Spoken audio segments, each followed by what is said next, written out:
All right. Welcome to the Forest Brothers podcast.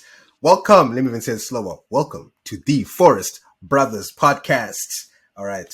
Back with your boy, Mutsa Chris Don, back in the cut with my boys, Sangi, Nkosi, and our unofficial official member of the Forest Brothers. You know the man is back with us, but now you get to see him in person. And he's repping his colors today because he's finally proud of his team after a long season.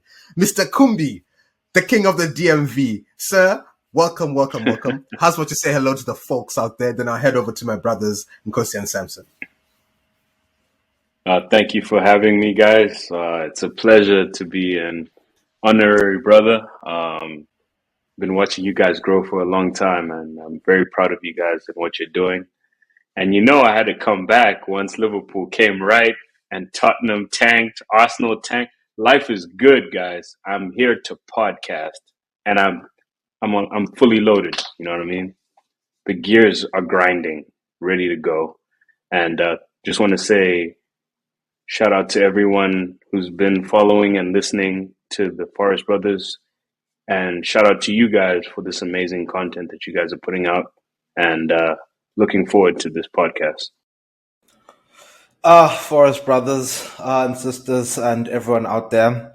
We're back. It's been a while. Forest brothers, they always come back. They may stay away, but they're back. I'd like to say hello to our special guest here. I don't even know if we can call him a guest. Apparently, he is an unofficial official member of the Forest Brothers podcast. Mr. Kumbi here. Thank you for gracing us with your presence. Today you'll be dropping bars as always. I'd also like to say hello to my two fellow brothers here, Mr. Moari, Mr. Mutsa, Chris Don Makufa, as he likes to call himself, and Mr. Samson, I don't know his middle name, Masanga. We're back this week, and Mr. Kumbi just mentioned something so profound that we don't do enough of, is to thank the listeners who've been with us from the beginning and through all the trials and tribulations. They're still with us today, and as we continue to grow, we'd like to say thank you. I give it to you, Mr. Masanga. Hello, dear listener. Welcome to the Forest Brothers podcast. Once again, we are back. Been a while for a bit, like the brothers have mentioned, but hey, every now and then the brothers do need a break, need a good vacation. But hey, we're back. We're here, and we're back with the man Kumbi, unofficial member, prodigal brother. Apparently, he's back, and we're happy to have him back. Always excited to have some extra brothers on the pod. The more the merrier. This is a show for the brothers, a show for the people from the forest. So, as always, glad to have you back, and can't wait to get into today's pod. Can't wait to deliver the content to the listeners. Without further ado, Maury, take it away. Away. And for the listeners who are actually wondering, Samson's middle name is Justin. So if you ever see him in the streets, call him Justin. That's the man's middle name. Samson Justin Masanga. Also, brother, my mother will slap you, man. Don't be saying that. Don't be saying that. It's all right, man. Nothing to be embarrassed about. It's cool. Also, let me just put it out back into the universe. If you listen to the last time Kumbi was here, it might have been off air, but me and him made a bet that Spurs will finish ahead of Liverpool. And I was very confident for the last 8 months until the very last 3 weeks. And Spurs let me down. And at this point, Liverpool are definitely finishing ahead of Spurs. So living up to the bet, I decided to publicly bring it out here that I owe my man Kumbi a bottle. And he will be receiving it. And maybe I'll put up a post on Instagram when the day happens, because I'm a man of my word. I honor my bets. So, Kumbi, congratulations. Liverpool finished ahead of us, and I hope you're happy, because for a long time there, I know you didn't want to see my face, but now you're on the podcast. So clearly, you're a very happy man. So, no, thank you so much. It's been a very tumultuous season. But I even lost my faith. And as I was reminded by Nkosi earlier, I swore I would not talk about Liverpool and that I would talk only Formula One.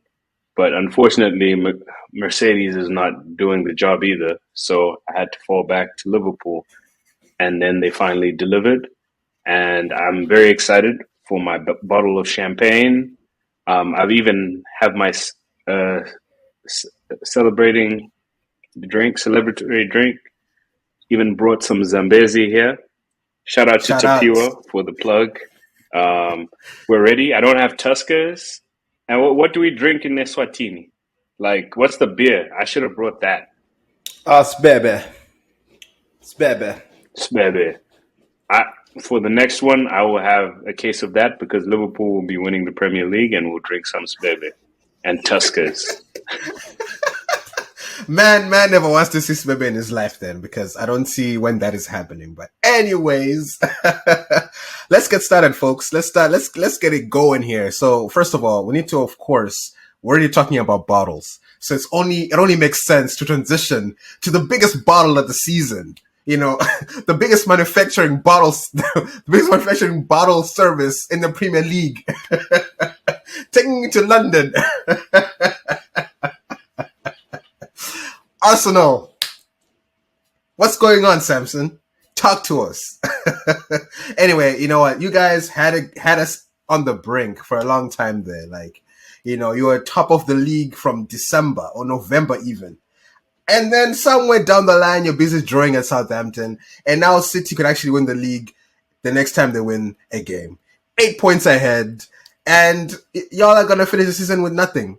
And of course, I know you're going to talk about, you know, if you told me at the beginning of the season that we'll finish second in Champions League, I would take it. But for a long time there, Samson, you were bragging. You were bragging a lot. You had a big smile on your face. Every day, every episode. Talking about, hey, we got it. We got it. And anyways, we should talk about that. Samson, what do you think happened? Because I asked you, like 4 episodes ago, do your boys have the mentality to push and do the business? And I got my answer. They don't. Anyway, I want to hear you, Samson, and you know, what's your response to the last 4 games? What do you think happened to your boys? I just want to hear your thoughts and your opinions, because as you can see, Man City are taking the league. I don't see them losing. I mean, it's done. It's done. Like, I think we can all say that. But anyway, let me not ramble. Samson, take the floor away, my guy. Talk to us about the top 2 race. I mean, I'll start off by saying, I think on this call, we're all L takers, you know, and all of you can say whatever you want, but we are all L takers here. Like, let's not even start. like we may not be winning the league, but don't make me go in on any of you, because I have bullets for all of you. In fact, I have AKs, I have 9s, I have fucking rocket launchers for some of you. Like, I've got it, you know. So let's just start there. But in terms of what went wrong, I don't think you can say it's a mentality thing completely. I think that has something to do with it, because you look at the games at Southampton, West Ham, those were winnable games and we didn't win them. The Brighton game, that was also a winnable game where we lost that game. So in that respect, you can say, okay, the boys didn't have the mentality there. But, you know, in another respect, it has to be acknowledged. We don't have depth, because our second best centre-back got injured in a Europa League tie against Sporting.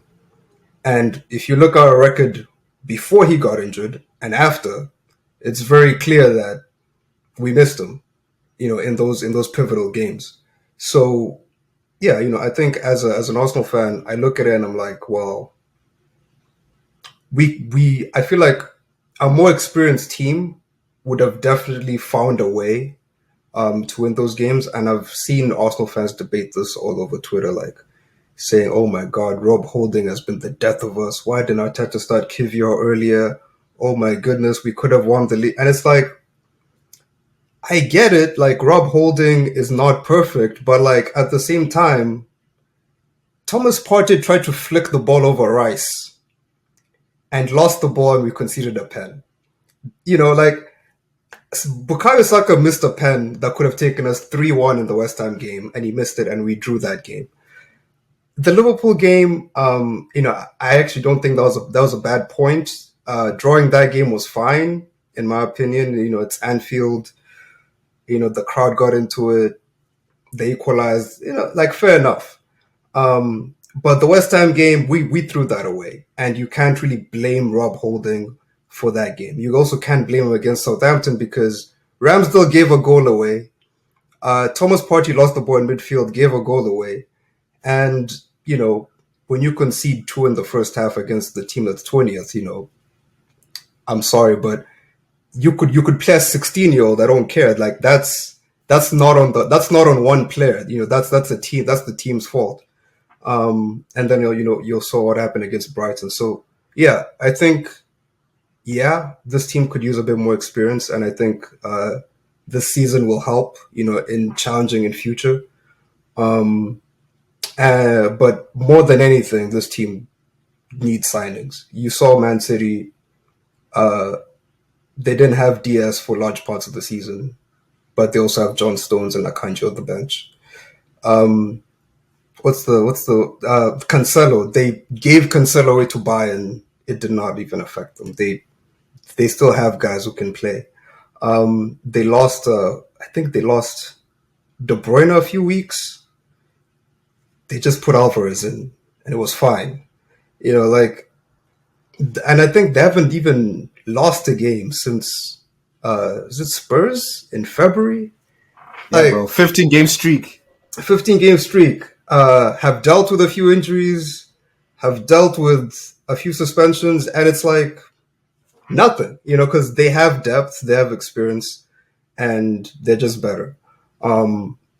And to the idea of Arsenal bottling it, as a final point, I will agree with that 50%, but I will also say, because I know a lot of pundits have been going in on this, people like Rio Ferdinand have been like, these guys don't have the mentality to win. They're children. They're never going to win anything. But like, if you look at the title-winning United teams, I think the most points they ever had was like 89 or 87. None of those teams would have won the league versus this Man City team. Our invincible team would have lost to this Man City team because this Man City team is on course to get like 94 points. We literally needed 95 points to win the league. That, as much as I want to say, yes, we balled it, like, it's also 90 to 95 points. Like, we needed to be perfect. And I can't look at this team full of 21-year-olds and 22-year-olds and a 24-year-old captain and say, you suck because you weren't perfect for 4 months. It's just, I can't do that. Like that seems a bit unfair, but yeah, this has definitely been a learning experience for the team, and I look forward to next year. Look forward to the transfer window, signings that will come in, and hopefully we can get better and challenge again next year. Well, I just want to say commiserations, Samson. This reminds me of Liverpool in 2014 under Brendan Rodgers when we finished second. This was your opportunity to win. It's not happening anytime soon. Chelsea was trash. Liverpool was trash. Tottenham was trash. Man City made a lot of mistakes in the beginning. This was the opportunity to take it. And unfortunately, instead of actually getting good players, you went and got Jorginho, who couldn't start at Chelsea. So, unfortunately, I think Arteta is a good coach, but he has not been given the resources that he needs. Now, I came on here, I was going to make jokes, but the reality of it is Arsenal had a really good season. Arteta has shown if you give him time and talented players, he can come up with a good game plan. And actually, I think he's going to end up taking the Man City job once Pep leaves because Pep is going to win. We'll get into the Champions League. But once Pep does the treble at Man City, I think his work will be done in club football and he's going to go into international. So in reality, yeah, you guys better get used to fourth if you're lucky, because everyone is reloading. And Stan Kroenke has proven to everybody that he does not spend money like that, and it's just unfortunate. This was the time that you're supposed to take it, but unfortunately, you did not have the talent and the mentality to be able to seal the deal, and that's just the harsh reality of it. Um, and the proof is in the pudding. Like you get Jorginho, other people are bringing in Haaland, right? Um, Man City's B team could qualify for Champions League. And as you mentioned, it's a depth thing and it's unfortunate, but it makes for great Arsenal football TV. So AFTV is booming. So at least you've got that. I just want to say before Samson, you get there, like what you're just saying right now, I think it'll be the biggest mistake for Arteta to go to City as the coach. Like, I feel like Arteta, if he really wants to be like secure, stay at Arsenal. Like, the fans like you, the players trust you. Why would he go to City? I feel like Arteta going to City is like a 2-year lifespan and he's done. Like, if he's not winning the Prem at least, I don't see why. Like, I feel like he can go far at Arsenal. Like, I think top 2 for Arsenal is good enough. I don't think they'll go for his head. As long as it's not like below 5th, which is a decent target. I don't know. I just don't know why he would go to City. Like, I just don't see why he would do that. Like, that seems like the worst move to do. But anyway, that's my 2 cents. More resources, a lot more resources, great infrastructure. Like he's going to get everything he needs in terms of support to build the best team. Okay, I, wait. I think just the pressure thing. Like, I just don't think he would take the City pressure. But anyway, Samson, I don't know what you think about that, but I just don't see why he would do it. Number one, I don't think Arteta is going to leave anytime soon, and I don't think Pep is leaving anytime soon either. I think he's probably going to leave. I'd give him another 2 or 3 years. But I don't know. I don't get, where is this idea that Arsenal are going to be terrible next year, or like, because okay, let me start with you, Kumbi. Liverpool's problems, right? People say it's the midfield that needs rejuvenation. Some people say the defense could be improved. Maybe you move Trent up the field, you get a new right back, or you get a new centre back, whatever it is. My question is, the issues Arsenal have, right, is depth. So you get another backup center back, you get another central midfielder, you get another winger. That's your window done, and you can reload and go again. Liverpool, what makes you think that you guys can fix all your problems in the next summer and be better than us next year? What makes you okay? And Chelsea just hired Pochettino. You said they're the best; they're going to make a comeback. What makes you think that Chelsea, Pochettino's going to go into that situation, figure it out on the fly, and become a top 4 team in 1 year? And we can go to other teams like Newcastle. I feel like Newcastle has a better chance of remaining in the top 4 than Liverpool or Chelsea because stability, right? And money, like you just pointed out, like they're going to invest again. They have a solid base. They're going to improve. I don't see this top 4 changing much. I think maybe United will be the ones to drop out if there will be a team dropping out. But I don't understand where this idea is coming from that Arsenal will magically drop back down to like 5th and 6th. Like why? Like our team is like, what? We have one of the youngest teams in the league, one of the best coaches in the league. We're not broke like Manchester United. Like we have money that we're gonna spend. Like we spent what, 200 mil this season. We spent another 200 mil the previous season. Probably gonna spend another 200 mil next season. Like what? I'm trying to figure out like what metric are we using here to say that Arsenal's just gonna drop down back to 4th and 5th. So I was going to say, let me clarify. I was saying your best chance to win the league. I'm not saying that you're not going to compete for top four. I just don't think you'll be able to compete for the Premier League. This was a blip for Liverpool. And for Chelsea, I can't say if it's a blip or not because I think they have terrible ownership in the sense that they're throwing a lot of money, but not necessarily for the type of players that Chelsea have bought in the past. It's just more like flashy players, but not necessarily Chelsea type of players, right? Um, if we go roster to roster, 1 to 11, our best 11 is still way better than Arsenal's best 11. I could run off, we could go player by player. Allison or your goalkeeper, you're taking Allison. Feel free to chime in too, by the way. I'm still taking Van Dijk over anyone on your defense. Konate, I'm taking over anyone on your defense. Andy Robertson, I'm taking. He's a better left back than any of Arsenal's left backs. And you've got like three. Kieran Tierney, I forget the other guy's name. Trent, this season, as bad as he's played, I'm still taking Trent at right back.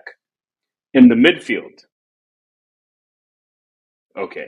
I said, could you stop? I might put here. Hold on. Let me finish. No, fam, come on. Let me finish. I draw the line in Trent. I said I would still take Trent. I know it's controversial. I'm still taking Trent. In the midfield is where you guys have us beaten, in my opinion. Thomas Partey has had an incredible season. Granit Xhaka has played really well. I think Henderson is a bit too old, and Fabinho did not have a great season, unfortunately. And we just kind of mixed all the youngsters, Curtis Jones, Harvey Elliott, and it's just not good enough, to be fair. Up front, I take Martinelli. I think that Martinelli is good, like really world class, and he's going to end up leaving Arsenal, unfortunately, because Arsenal is a breeder, is a breeding club. It's not a big club, unfortunately.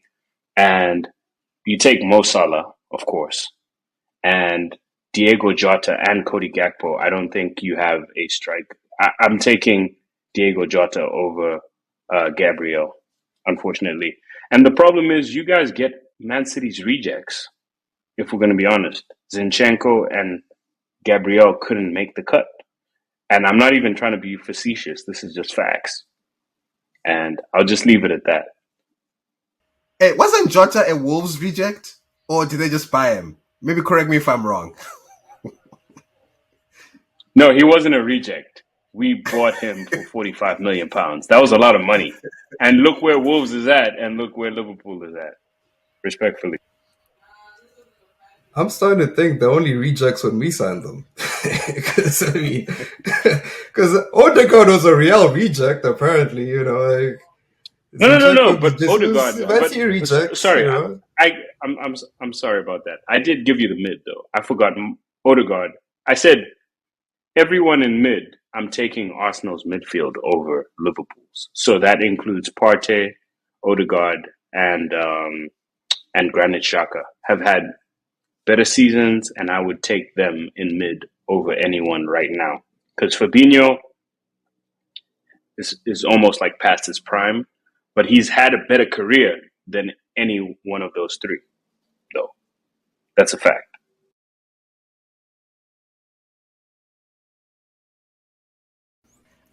I don't know. I just don't see how Konate is in that list.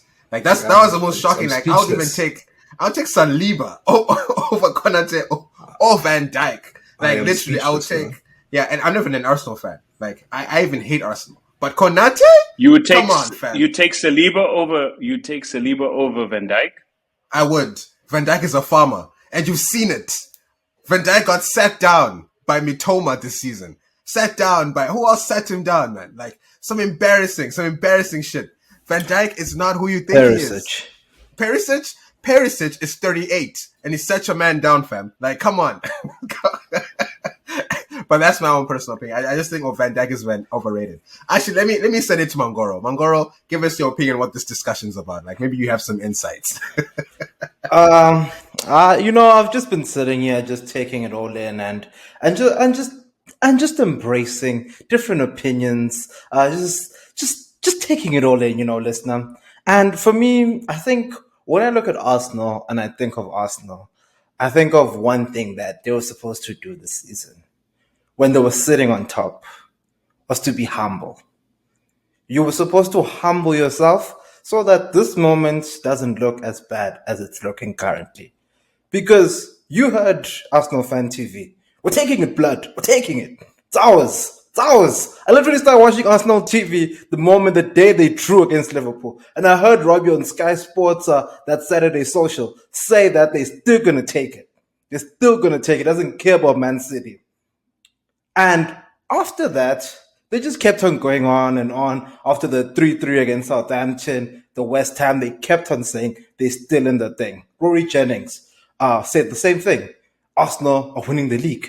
Arsenal are winning the league. Every week they'd win. It's like, I remember the Bournemouth game, they were saying after the Bournemouth, they came back from against the Bournemouth, like the champion mentality here. Came back.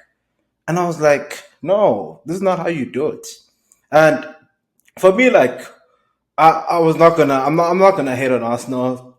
Personally, I'd say that they've had a great season, but I still maintain in these situations when you haven't been here, just need to be humble. Just need to be humble and just say we're taking it one game at a time. Don't start talking about titles because now we start talking about titles when these moments come up. This is what happens. Liverpool, as Kumbi mentioned, in 20 whatever year it was a while back. Same thing happened. Win the title, 3-3 Crystal Palace. Demba Ba, the superstar, disrespected them. They were not humble. In these situations, you need to be humble. If you approached it like Leicester City, maybe you would have won the league. Because Leicester, when they won the league, they just kept on saying 40 points. Oh, let's get to 50. Let's get to 60. And just keep on going, and then boom, we're winning the league now. Because if you follow closely, Ranieri said they're going to win. They're in the title race. I think there were like 2 or 3 games left. But mathematically, they were there. That's how you approach these things when you haven't been there. Because now you're going into the pressure cooker and you don't know, you've never been in the pressure cooker. That man Pep has been there year in and year out, and this is his bread and butter. Like he's taken down Liverpool year in and year out, 97, 98 points, 100 points, so close. And you tell me that this is the machine you're going up against. And not to mention, there's a guy who has literally scored 36 Premier League goals. There's a guy there he's just put up front. He's just scoring every week. And you tell me that that's the person you're going to challenge. But I do agree with your point, Samson, when you talk about squad depth. Squad depth was the end of Arsenal. Like when you took out Partey and put Jorginho, what a superstar. I told you this brother's going to cost you when you signed him. And you were praising him. That remember against that Aston Villa game. And he humbled you. Like that was terrible. That brother, no, you can have him. And then there were other brothers. Rob Holding performed one decent game, and then you saw the true Rob Holding after that. So they were importing Kivio. Zinchenko struggled, as you told us, after 60th minute. I hadn't seen it. I watched Arsenal the next game. I saw it after 60 minutes. The brother became Trent defensively. And man, like it was just that for Arsenal. And for me personally, I hope they learn from it and this takes them forward next year to actually push even further. I don't know if they'll be able to win it because I am fairly certain next year you need a squad because now you're introducing Champions League. You're going to take that seriously. There'll be cup competitions. You look at a team like Chelsea. I think Newcastle and Arsenal, if they don't strengthen quite a lot, they could struggle next year, given the sheer games they're going to be playing next year. Saturday, Tuesday, Sunday, Wednesday is going to take its toll on them. Same thing for the teams that finish in Europa League or Conference League. If they don't have a squad, they'll struggle. Maybe Chelsea could come from 12th and do something. That's just my hope. But when you play one game a week and you have time to be on the training ground, that actually plays a crucial part in your season, the following season. As long as Todd is not going to the changing rooms, the team will be fine. So that's how I view it. When it comes to who the players that play on which team, who's better, I'm not going to get involved in that conversation. That's between Samson and Kumbi. I'll hand it over to you, Mr. Muta. But that one has nothing to do with me. I don't know what squad is better and the likes. I think that's a good Yeah, way you to can't. put that. He can't. He's not qualified to talk to this. He's got people like João Felix who's on loan and doing nothing. You know what I mean? So yeah, he's right. I appreciate your silence on that one, Chris. But I think that was a good analysis, though. Samson, yeah, go ahead. I'm trying, like, I don't get this idea that Arsenal fans need to be humble because why should you not support your team in case other fans are going to banter you at the end? Like, that's kind of like what? Like, we should have just been like, oh, we're just trying to fight relegation this year. Oh my, we're not trying to do anything. Like, no, like fuck off, man. Like, we're supporting our team. Like, we were first. What? What do you want us to do? We were first, man. Of course, we're gonna be like we're gonna win the league because we're first. Like, it's obvious. Like, you go to every game believing you're gonna win because that's your team. Like, that's like the same way Kumbi believes his back four superior. Like, he's a fan. Like, he loves his team. Of course, he's gonna say that. Of course, he believes. But like, you know, also again, and I'll point this at you, Kumbi. Like, I feel like if Arsenal, like, because I feel like this is where like the discussion gets a little weird because people say, "Oh, this Arsenal team, they aren't so great. They're average guys, good manager." But like, if we're so average, like, how do you explain like the outstanding performances from so many players for so long? Like, because like I feel like you don't get lucky for 30 games in a season. Like, yes, they crumbled at the end, but how do you get lucky for that long? Like, as a team, like, is that just pure luck? Like, the first 32 game weeks, was that just pure luck, or like were they good and then they got worse, and now you guys are better? Like, I don't see how that happens, and that's why I feel like this idea that we'll just keep challenging for top four is insane again because again, like, were we just so lucky for that long, and then all of a sudden Saka's gonna be getting 5 goals next year, Martinelli's not that guy anymore, Ramsdale's gonna be De Gea? Like, I don't get that either. Like, you know what I'm saying? Like, how is this making sense? You know, because I mean, I could say the same thing about you guys. Like, maybe you guys are just lucky right now. Like, because you're on a 5 game winning streak, I believe Liverpool. Lucky 5 games, like, I mean, because what are we talking about here? Like, you know, but yeah, what are your thoughts? So, and let me give you a rebuttal for that. Luck is not based on 5 years of excellence. Um, we have taken Man City to the brink 3 times. We won the league on one occasion, and we lost the league on the other two by 1 point. I think it was 98, 97, and then 95, 94. So, in terms of the level of consistency that we've shown for a longer period of time, it's not even debatable, right? And this is the reason why I gave the example of Liverpool in 2014 under Brendan Rodgers. We didn't have the squad depth to be able to continue playing at that high level. And the truth of the matter is, Arsenal does not have the level of talent to continue at that high level. Mikel Arteta got the best out of his players for this year, right? And unfortunately, it wasn't enough. Leicester, the same happened with Claudio Ranieri. He was able to get the best out of them for that year. But then the case study shows they weren't able to do it for the rest of the upcoming years. It was a 1 year wonder. And this is the case with Arsenal. Now, I'm not saying you're going to then go and be in a mid-table team. But what I'm saying is you're just not at that level to be competing for the Premier League on a year-to-year basis. You may say what you want about Liverpool this year, but for the past 5 years, we've been able to compete for the title. We may not have won. We only have one title, but we've been able to compete. And I just don't think you have the depth for that. And the Cronkies are not willing to spend the money. And that's all I'm saying. I think you will make Champions League because Arteta is a good coach. And the one thing I will give Stan Kroenke, when everyone was saying Arteta out last year, he stuck with him. Now, did he stick with him because he believed in him, or did he not want to spend money? We don't know. But you get my point. You guys are not a bad team. You have a lot of talent, young talent, but unfortunately, I don't think it's enough. And this was the year you guys were supposed to take it.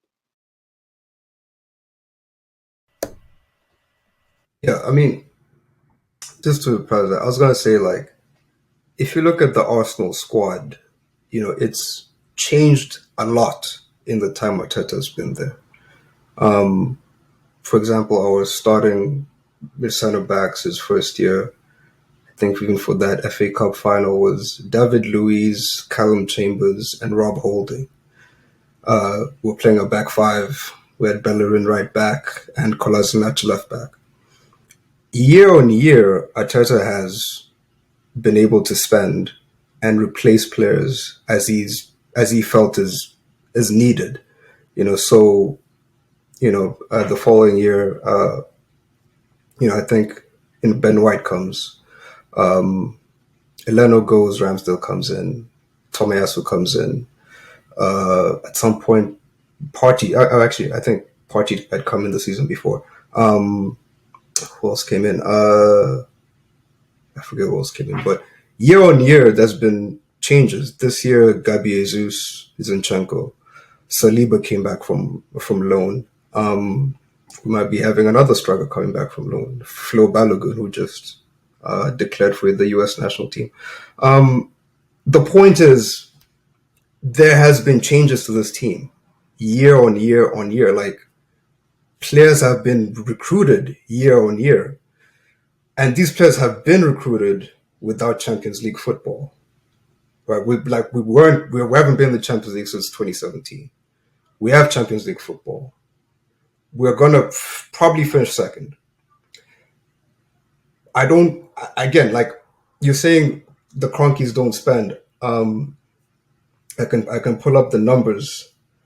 Let's see. I believe. Oh my God, that's too far. 1990. My goodness, it's way too far. This past season, I believe we spent 250 million.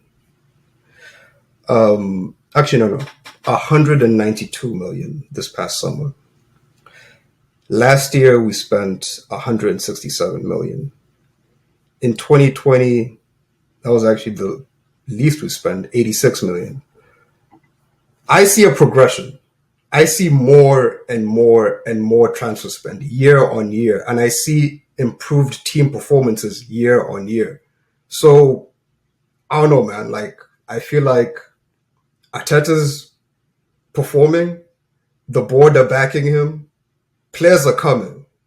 Like, I don't know, guys. I feel like maybe I'm doing a new season because I'm the Arsenal fan. I don't know, but I just see Arsenal getting better, and I see us challenging again. Because also, we're not talking about age here. We have one of the youngest teams in the league.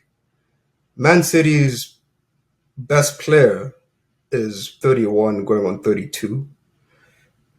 I think Mo Salah is 31 now, right? The best player, the players we currently regard as the best in the league, are all getting older. And who knows, injuries play a part. They'll become more regular. This Arsenal team has not shown to be to have those. I don't think they're going to have those sorts of issues, or at least I haven't gotten any indication of that so far. The only player who's got injured for a significant period, or two players, are Gabi Jesus and Saliba. And Saliba was really a freak injury because injured his back. And Gabi Jesus, we kind of knew about him, but he's like the only injury, or him and Partey are the only injury prone players on the team. I feel like this team is set up pretty well to keep competing, not just for the top four, but for the title. And I don't think that's an outrageous statement, just given, what the competition is looking like. Unless Man City just go crazy and sign, you know, three more De Bruynes, then you got me. Then all right, we're finishing second and third the next 4 years. I'm not gonna complain with you. But yeah. Yeah. No, that sounds good. But yeah, let's move on, gents. Let's talk about top four race. Because we can really talk about Arsenal all day, and I love it because I love seeing Samson sweat, and have to defend himself because man has been on fire this whole season, and now he's humble. He's actually chill now. I think it's been good. My guy, don't get me started. You want to see humble? You're not gonna see humble, bro. You are not gonna see humble. It's okay, Samson. It's okay, man. No. It's okay. It's all right, Samson. You want me to start? I am gonna start, bro. It's okay, Samson. The title charge starts today. It's okay. It's okay, Samson. It's okay. Just hug the L for now. Go to bed, chill, relax. We've all taken them, as you said. It's fine. My God, there's no room for being humble when you got a team like ours. Like, I mean, I will say we're going for the title again next year. Like, I don't care. Of course, even I think Spurs will, but I know that's an abject lie. I mean, no, of course we're not. That's the difference. Yeah, it is delusion. Like, I don't even think we're gonna touch top 7 next season, but I still think we'll win the league next year. Okay, but anyways, let's look at the top 4 race, gents. Let's not talk about Man City, Arsenal. So we've got Newcastle, we've got Man United, we've got Liverpool, and Newcastle has 69 points, just won today. Man United has 66. They have a game in hand. So if they win their game, they tied with Newcastle. Liverpool are on 65. I don't know where the fuck they came from, but they're also now in the top 4 race at 65. So already they've got 2 games left though. So if Man United win their next game, I think it's done. So it just depends on what Man United does. So I don't think it's too comfortable for Liverpool right now, because if United win that next game they have in hand, they should have to 69, and then they're 4 points ahead of Liverpool. So at that point, it might be done. So unless if they lose the next 2 games and then Liverpool win the next 2 games, then maybe some mathematics can happen there. But anyway, boys, top 4. What are we thinking? Like, the way it is right now, outside Nkosi, the way it is right now, is it how it's going to end? Or do we see an upset? Because I only think that the change is going to become between Liverpool and Man United. Because Newcastle just have to win 1 more game and they're done. They've secured top 4. And given the performance we saw today against Brighton, they killed them 4-1. I don't see why they would lose their spot. So, it's between Ten Hag and the boy Klopp. Anyway, Nkosi, what are your thoughts on this top 4 race? I mean, Brighton's done. It's okay. Yeah, we don't have to talk about that. What are your thoughts on these 3 teams and top 4 race? We can look at numbers there, read point totals and stuff like that, but we need to look at the next fixtures on who they have to play. And I personally think that Newcastle are in. They have the points. They have Leicester, that's 3 points, upcoming this weekend. And they have Chelsea in the last game. Chelsea have nothing to play for. They can't go down, they can't go up. So they'll get 6 points there. That's 75? And then I think this next 2 games for Manchester United will determine if they make it into top 4. They go to Bournemouth and they host Chelsea. Those 2 games, for me personally, will determine if Manchester United play Champions League. It won't be the Fulham game. That will be the game. Because if they drop points at any point in one of those games, it brings Liverpool into the picture. What do Liverpool have? They have Aston Villa, who away from home are probably one of the worst. And they have the relegated fellas called Southampton. That could be another 9-0. So I think Liverpool do have a chance, it's them or Manchester United. I'd lean on the side of Liverpool, given that they're on a very good run. I don't know how many games it is now, 8 or 9 wins. Kumbi can give me the correct number there. And United, you never know what to expect from them. De Gea's back to his usual mistakes. Who knows? Like they could lose against Bournemouth or draw, or then they have the Chelsea game. That's another toss up. Chelsea could show up for some odd reason. They haven't showed up the whole season, but they can show up then, or they can show up for the Newcastle game. So I think it's going to be very tight, and this game in hand for United is going to determine the fourth position. Honestly, that game in hand, I think it's against Chelsea. That's what's going to determine it. I think they win the Bournemouth game, and then it's a Chelsea game.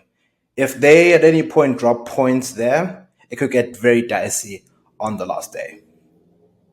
But if I were to stick my neck out there, I'll go with the left field shout. I'll say Newcastle will make it.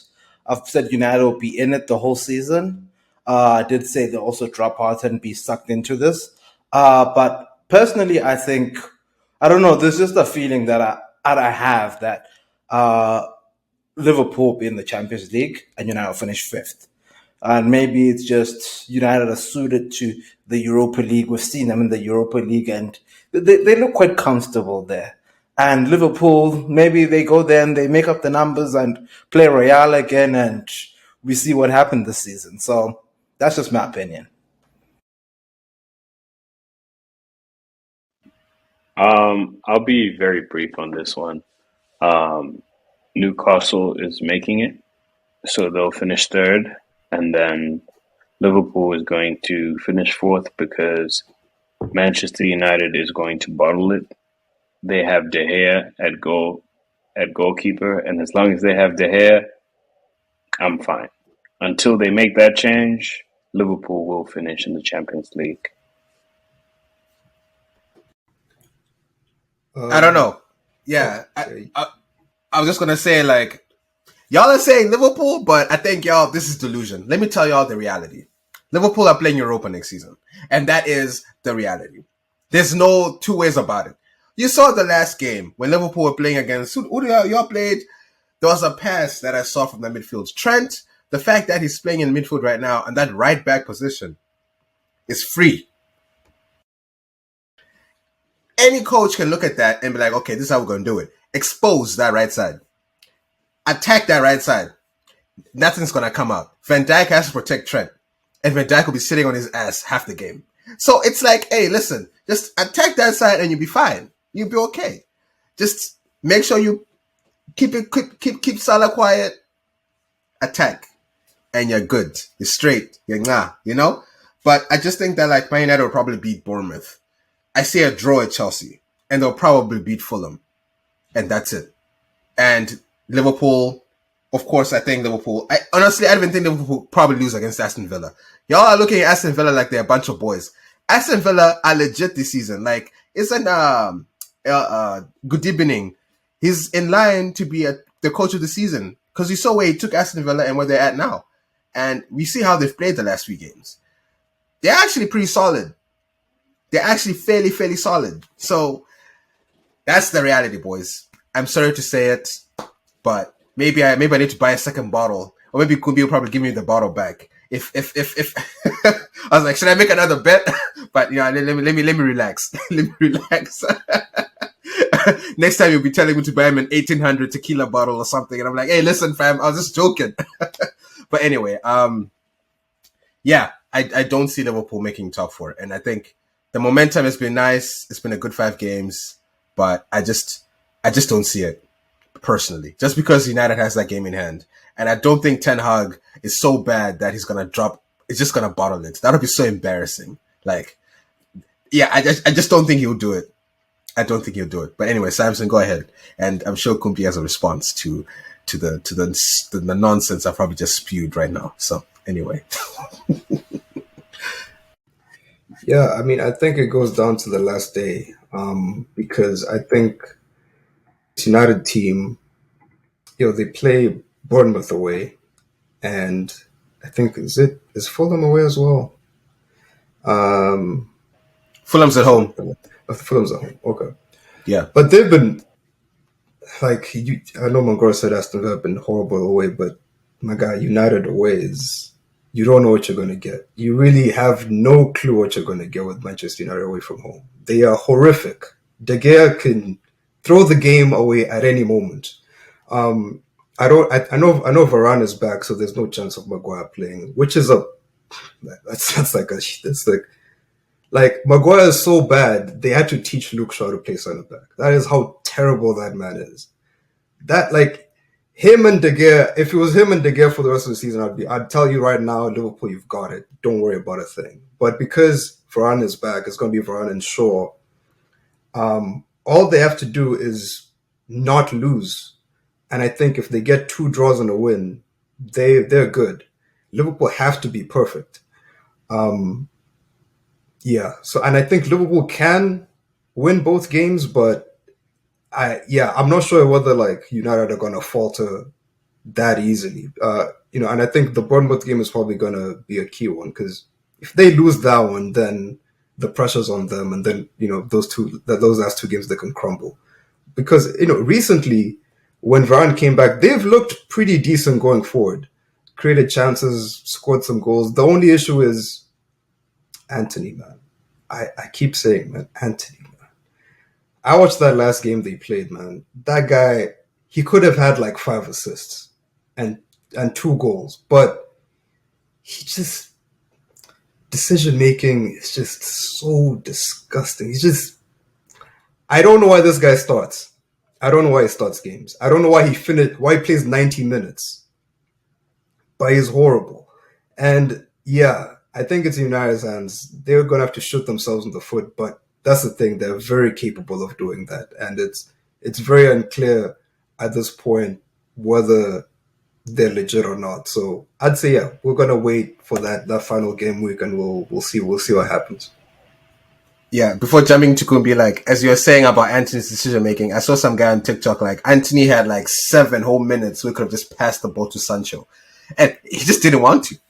Sancho was right there. Like, there were so many moments. Like, the guy kept clicking and pausing the reel, like, okay, pass. Okay, pass. Okay, pass. Okay, pass. And then, like, man is just not letting go. He just couldn't do it. He just could not make the pass. And every single moment as it kept going on, Sancho was more in space. Like, it got better and better. And Anthony was like, nah, fam, I'm good. And it ends up passing to McTominay or something like that. It's like, yo, fam, come on. I think as a United fan, that's controller breaking shit right there. Like, that's TV breaking shit. Like, if I'm a United fan, I'm watching that game, I think I'd have to punch the TV and be like, yo, what the fuck, man? Like, I don't know. But anyway, it was just funny. Just to add on, there was a point in time Sancho was by the penalty spot and he didn't pass it. I don't know how much more open a guy can get when he's at the penalty spot, unmarked. I don't know with that guy, man. I don't know. Yeah, I have no idea. But Kumbi, go ahead, man. So I was gonna offer you the bet for Champions League if you want. But obviously the odds have to be better for me because it's like a point situation. So if you're keen for that, I'm happy to take you up on that bet because you're putting your hands in the hair, which is like literally doing a disservice to yourself. So happy to take that bet if you're willing to lose again. Yeah. Okay. Nah, no worries. I'll have to think about it. I'll have to make conscious decisions. Maybe when I'm not drinking, whatever I'm drinking, so that the listeners, it's okay. But anyway, let's move on, gents. We're gonna wrap up soon enough.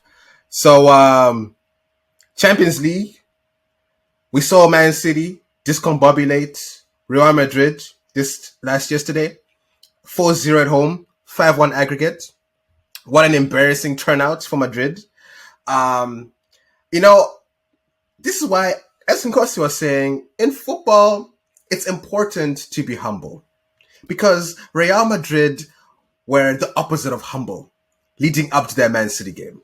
They leaked their squad 2 days before flying to the UK to play at the Etihad on a 1-1 draw, and they're like, yeah, it's fine.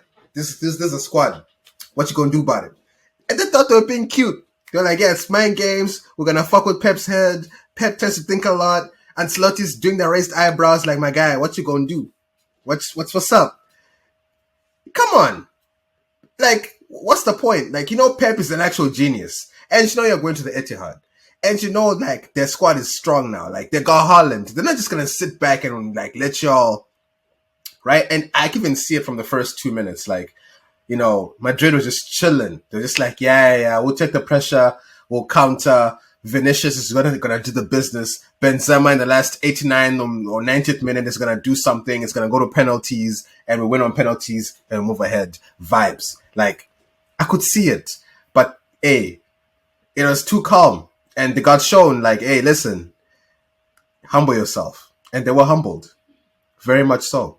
And I enjoyed watching that humbling because there were some brothers in the group chat who were talking a bunch of nonsense, and fucked them up. They were quiet. They were like, yeah, Mutsa, today you can have it. And I was like, yes, I will have it today because you're talking. And people like to backtrack, and it's fine. Because it's what I'm talking about. I feel like we need to add Kumi to this group chat sometimes so you can just see the carnage. But anyway, now we're gonna go watch Man City and Inter. Inter beat Inter Milan or whatever. So anyway, it's gonna be City. No, we need to correct you. They beat AC Milan. Stop it. Whatever the case is, man. Who cares about these Italian teams anyway? Man City versus Inter. So it's gonna be interesting, and I think it's most likely gonna be a boring final, unless if Inter come with some other sauce. Unless if Lukaku is like, hey, listen, I'm gonna show the world what I'm about. I don't see it though. I don't see how they'll do it. But anyway, boys, what are your thoughts on this Champions League and the final? Like, is it just going to be as boring as everyone's saying, or do y'all actually see an upset happening? Like, what are your thoughts on that? Kumbi, you can go ahead. If you thought Liverpool-Tottenham was boring, you're in for something. This is going to be a horrible final. Manchester City is going to be on the playground doing whatever they want. And unfortunately, it's going to be boring. Final score 3-0. Comfortable for Man City. It's unfortunate. I would have loved to see Real Madrid and Man City in a one-game situation. But yeah, there's no chance for Inter Milan. They just don't have the depth as well as the talent, even their starting 11. I mean, Romelu, as much as I want him to see him succeed, I just don't see it. They have a good coach, but I don't think they have enough.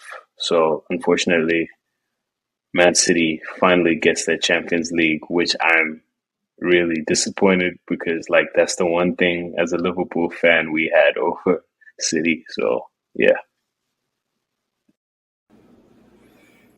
I'll just go back to that humbling because today is, I think people need to be humble from now onwards, and I think that should be the theme going forward. All clubs need to be humble because we've seen some of these situations pan out the way they've panned out the last couple of days. And yesterday, as we watched Real Madrid get their fair share there yesterday, and Mr. Erling Haaland, who has scored 51 goals this season, didn't score, didn't get an assist. That is just amazing. He didn't score, but the chances he had, like without Courtois, we could have seen a 7 or an 8. And I do want to commend him for that because that would have been embarrassing. I don't even think we even mentioned it. These are the defending champions of the UEFA Champions League. They're the world champions. They recently won. They won the Club World Cup. They're the world champions, and they were shown that they're actually quite average against this Man City side. And I'm gonna have a bold prediction. I'm gonna have a bold prediction for the final. I see Manchester City winning the final 6-0, because leading up to that final, City would have won the league. They would have, I think, played the FA Cup final against United, which I see them winning. and they'll have time to rest players. Whereas Inter, on the other hand, they have a small squad and they're still pushing to be in the top four in the Serie A because it's pretty tight there as well. So they need to play week in and week out. And in no world are you playing Edin Dzeko, number one. That is your starting striker. You're going to tell me you're going to win the Champions League. You're playing Arsenal rejects because we're talking about rejects today. Henrik Mkhitaryan in the midfield. You've got Chahanoglu, and Barella can do something. But at the back, you have Matteo Damian, and Achebi from Lazio. No one even knows these characters. And you're telling me these are the people you're going to attack the Champions League final with against that Norwegian meat pie, as Muta likes to call him? That brother's just going to chew them up there. He's just gonna have them. Like honestly, that's just what's going to happen. And I don't know if that's gonna be a boring final. I think it's just gonna be a footballing lesson, and people will be maybe it won't be 6-0 and Inter will win. And I also need to be humble, and I'll be humble. I got it wrong. I'll be humble. But that's what I see happening. City is just too good. Inter. I watched them play the second day against AC. And when Rafa Leao came back, he was mesmerizing them. Now you can imagine when I'm not a big fan of his. Love the guy, but not a big fan. Jack Grealish. He will be having a field day there in that cup final. And you know, Pep, he has these deep obsessions with winning trebles, and I think he'll win it. Honestly, that's just my opinion. But Samson, I was just gonna say, like, maybe the next conversation is, do you think Man City actually win the treble? Samson, like, maybe you can answer that, and then we're gonna have a chat, but like a quick chat. Do you actually think they're doing it this season, or maybe one out of the three, or maybe two of the three, or whatever it is? Well, okay, I'll just start by, previewing the final. Last time Man City went into a final as overwhelming favorites, and I thought they were definitely going to win. Pep did what he did best. His two defensive midfielders, he left them on the bench, and he played, I think, a 4-4-2 diamond with Phil Foden playing centre mid and two strikers of like Sterling and Jesus for some reason. Why? Who the hell knows? I don't think even Pep knows. I'm sure like whoever was on the touchline with him was like, don't ask me, I don't know. So it's very possible he does something weird for this final too. But yes, Man City are favorites. I expect them to win. But I'm not so quick to write off Inter because, it's not two legs. It's one game.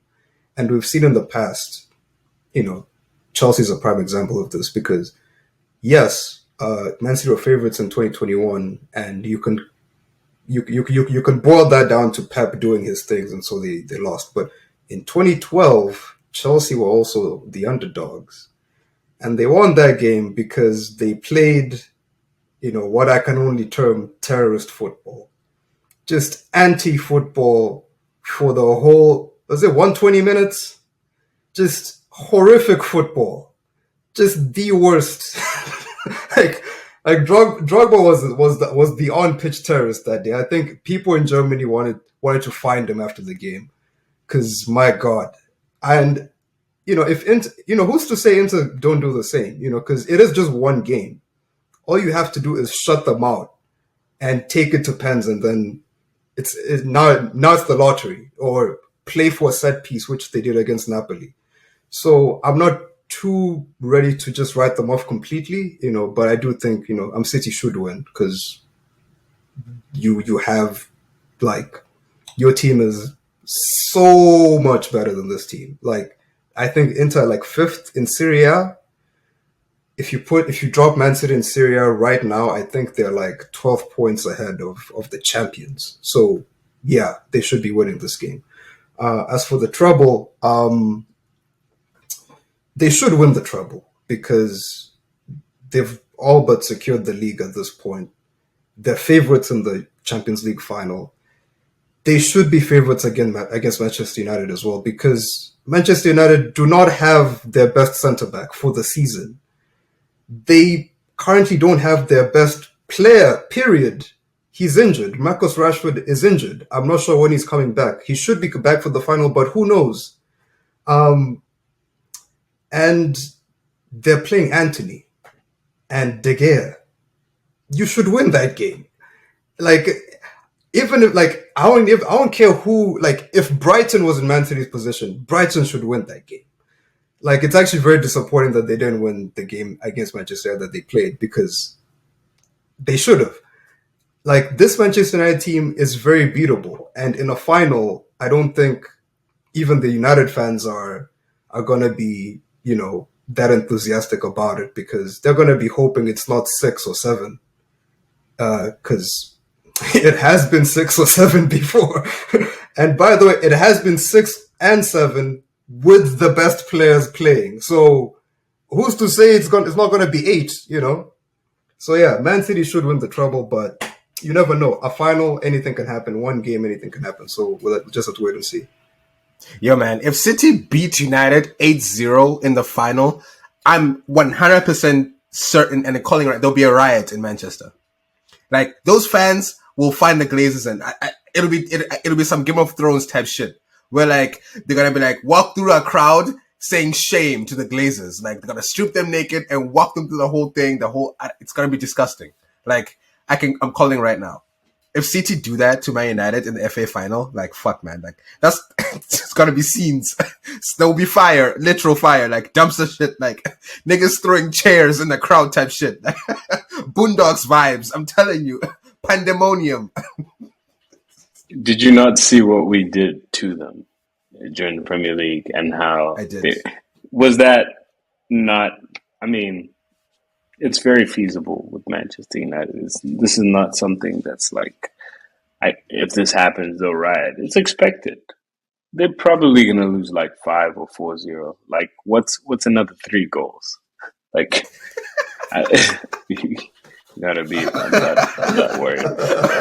What's another man? It just want to be like, it's gonna be embarrassing though, because it's like the Battle of Manchester. Like, you can't sit there and chow 7. Like, I feel like if it gets to 3-0, Ten Hag at that point, just do man management. Just lose man. Don't like, oh, I'm gonna throw in all my strikers and just hope. Like, at that point, just take the L and be like, hey, fuck, like, these guys are the best in the world right now. We just don't want to get disrespected. Like, 3-0 and keep it there. If it goes beyond 5, like, hey, man. Hey. Ask any Man U fan, would they rather lose 8-0 to Man City or 7-0 to Liverpool, and find out how they feel. Like, I'm putting my money on they'd rather lose 8-0 to Man City. Just saying. I don't know, actually, that one would be tough. We need a Man United fan on the show. That one I actually don't know. That one, I don't actually know what is the hate more for Liverpool or City.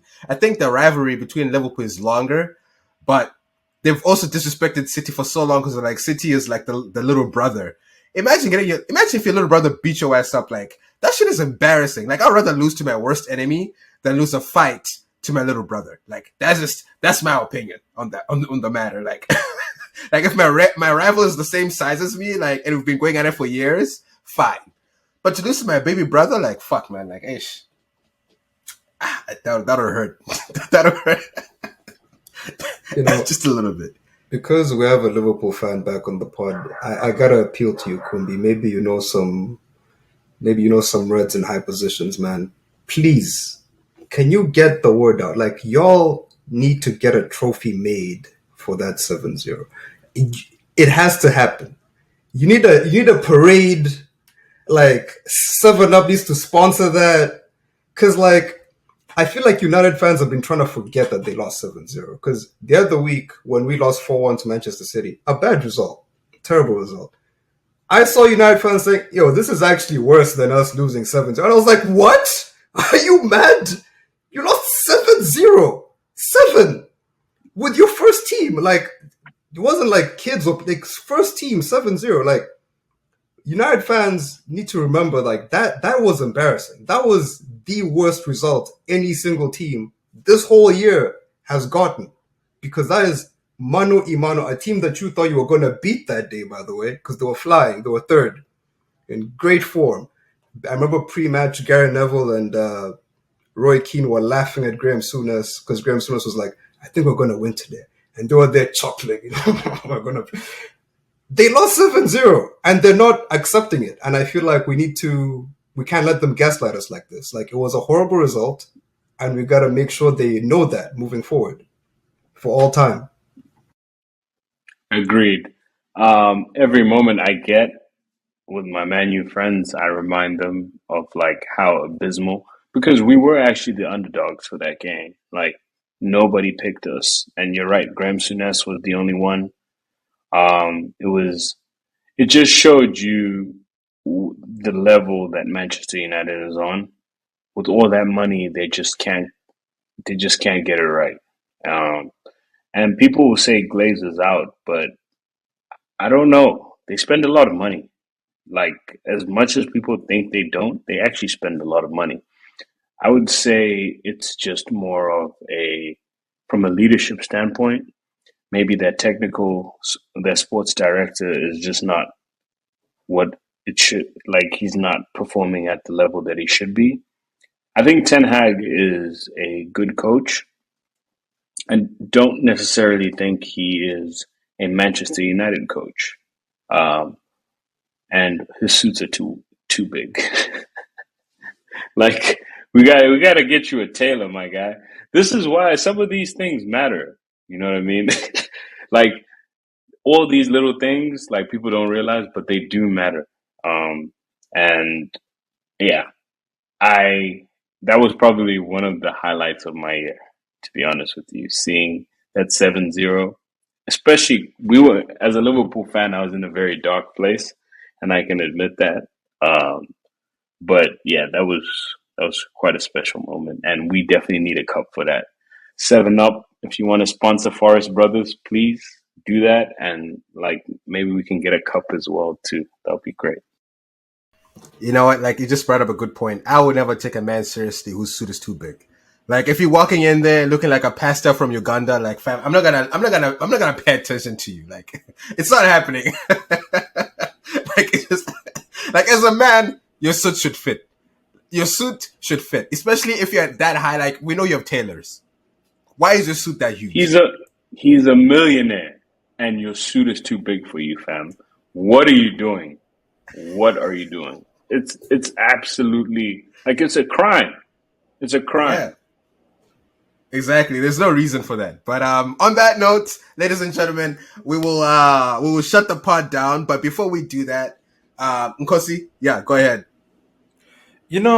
I'm just thinking here as we go on this Manchester United session. I don't know if it's turning into a clinic at this point where we're just having them, and I think it's only right that all our Manchester United fans out there, they should come to the First Brothers podcast for a right of reply, because we can't just have them and then they just take it. Like, they should also come and share their views. It's only fair. I don't think anyone should disrespect themselves like that. I think it's better that they just relax. There's a reason why Nana has not been back. It's okay. But you know what, United fans, we don't discriminate. Come through, come through. We will have you, but come through. You see how we treated Kumbi today. Well, he felt comfortable enough to come because they're on a 5-game streak. I'm pretty sure if I reached out to him 3 weeks ago, he'd be like, "Hey, listen, fam, I don't want to hear from you. I want to see you. Just don't talk to me." But this week, hey, you see the man is shining. He's good. So maybe if United win the FA Cup, then they'll be like, yeah. I want to come to the pod. I want to come. Because honestly, if United do win the FA Cup and they won the Carabao, to be honest, at that point, United has had a better season than Arsenal. They probably would have had a better season than most teams except for City. So, we can't deny that because they actually walked away with 2 cups. And even though they might end up, and they would have ended up in the Champions League. So I don't think any of us can disagree that if United win the FA Cup, they've had a really, really good season. So, anyways, we'll have to see what happens there. They will get disrespected. Let's not lie about it, but still. Anyway, before we close out, Kumbi, you guys have some events coming up. You are the king of the vibes in the DMV, the Amapiano provider, culture creator. I want to give you some time. I know I've got some upcoming exciting things. How's about you let the mandem know that first of all, DC is the best city in America. Secondly, it's the best Amapiano city in America. And thirdly, it's just vibes. So over to you, Kubi. Thank you guys for allowing me to plug our upcoming events. It's true, DC is just an amazing city and like amazing people who are just willing to open their ears to a new sound that we're pushing. And I can't thank y'all enough. You come to all our shows, and like it's just the support has been unreal. We've got Calvin Momo coming up this Saturday, and then Musa Keys on May 28th on Sunday. So please come through, enjoy a vibe. Like, we just want to thank y'all again, like, for really giving us the opportunity to bring a new sound. And follow us on all socials. Starlight Events Group, Piano Culture. And then I also want to shout out my one of my business partners' events, Piano Sundays. Please check that out. Hosted by my homie B. And yeah, thank you guys for having me. And you'll never walk alone. There, you just ruined a good speech. Why are you saying that? And just to plug in more of the Amapiano Sundays, it happens the first Sunday of each month. And for the fans who live in America, listen, they have savannas, they have hunters, they have Amapiano. Summertime is coming. Why are you in America in the summer not sipping a savannah when you can? Please ask yourself that. Why are you going to work? Why are you working 9 to 5 to sit at home and drink or Angry Orchard when you could be drinking savannah in DC? Make it right, okay? But anyway, boys, it's been amazing. Samson, I'll let you say goodbye. Then Kosi, and then Kumbi can close us out. People, it's been amazing. Awe, Samson, over to you, and then Kosi, and then Kumbi. Yeah, just to quickly add on to that, Amapiano Sundays, they also got a food truck. Those burgers slap, I can tell you that. And a good burger, some fries, and 3 savannas, I can tell you right now, that's a perfect Sunday right there. I had a perfect Sunday a few weeks ago. Oof, amazing. And I'll be back. I'll be back next month. Dear listener, as always, fantastic to be here with you. You have been listening to the Forest Brothers podcast.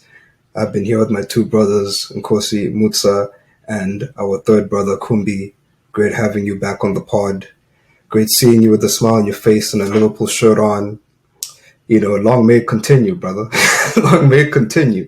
And as always, it's great to bring you guys the content. Great to bring you the discussion, the analysis, the predictions, the controversy, the horrific takes and the amazing takes. We got it all here, and I'm glad you all on this journey with us, and looking forward to even more pods with you guys. And yeah, I'll catch y'all later. Forest Brothers family, thank you for taking the time to listen to us on this, whatever day you decide to listen to us. We're happy to be back. Hopefully, we'll continue to be on this platform, and I just hope that the support continues to grow. And be sure to tune into our previous episodes. There's jewels there that I've personally dropped that you can go find there. Just continue to listen to those. But I need to thank my brothers. Yeah, I don't think we thank each other enough. I do like to thank Mr. Kumbi for gracing us with your presence today at the First Brothers podcast. Thank you, Mr. Musanga, for always being here at the First Brothers podcast, because the First Brothers podcast is for the people, and we need to thank even the hosts. As much as we thank our listeners, we need to thank our people as well. And I also like to thank you, Mr. Moari, there, and say thank you for always being here at the First Brothers podcast, and just keep it moving. And I also like to thank myself. It may seem bizarre, but I also like to thank myself that I don't miss the First Brothers podcast. I'm always here. But yeah, and Mr. Kumbi here mentioned something so important, some major events happening very soon. Mr. Kelvin Momo, I was down in Chicago. I did see him, talented young man. He is going to be in DC. So, listener, if you're in and around the area, Eventbrite always got you. Musa Keys, I believe the following weekend. Maybe I'll make an appearance. Who knows? God willing.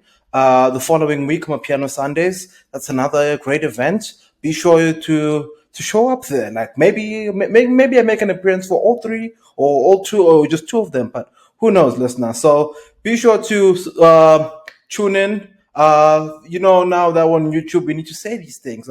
It's the three new things we need to do: like, comment, subscribe, and to all my Apple Podcasts and Spotify listeners, hit that notification bell to not miss an episode. Thank you.